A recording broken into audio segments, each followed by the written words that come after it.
বলছে দাদা চেস্ট কিভাবে মাপে একটু যদি বলো।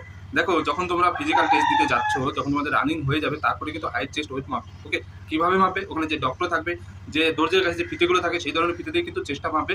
অনেক ক্যান্ডিডেট ভাবে যে চেস্ট যেখানে বুস্ট দাদা সেখানে ফিতেটা ধরবে। এটা একদমই ভুল ধারণা। তোমার যে নিপ্পিল আছে, ঠিক নিপ্পিলের নিচে, ঠিক নিপ্পিলের নিচে কিন্তু ফিতেটা ধরবে, এই পজিশন। ওকে, এটা সবসময় মাথায় রাখবে। তো 80 সেন্টিমিটার তোমার চেস্ট লাগবে নর্মাল, ফুলিয়ে 85 মানে 5 সেন্টিমিটারকে তোমার খোলাতে হবে, 85 সেন্টিমিটার খোলাতে হবে। ওকে, তো ওখানে যে স্যার থাকবে, নিপ্পিলের নিচে ফিতেটা ধরবে, বলবে চেস্ট আপ কর।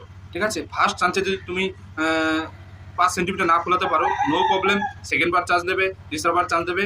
তুমি টেনশন করবে না, একদম মাইন্ড ফ্রি করে তুমি চেস্ট আপ করবে, দেখবে 5 সেন্টিমিটার তোমার 100% খুলে যাচ্ছে। ঠিক আছে, এই জন্য টেনশন নেবে না, একদম বিন্দাস থাকবে, একদম ফ্রি মাইন্ডে ফিজিক্যাল টেস্ট দিতে থাকবে, আরামসে পাস করে গেছে। বুঝতে পারলে? ভিডিও যদি ভালো লাগে ভিডিওটি একটা লাইক করবে আর সাবস্ক্রাইব করে যাবে।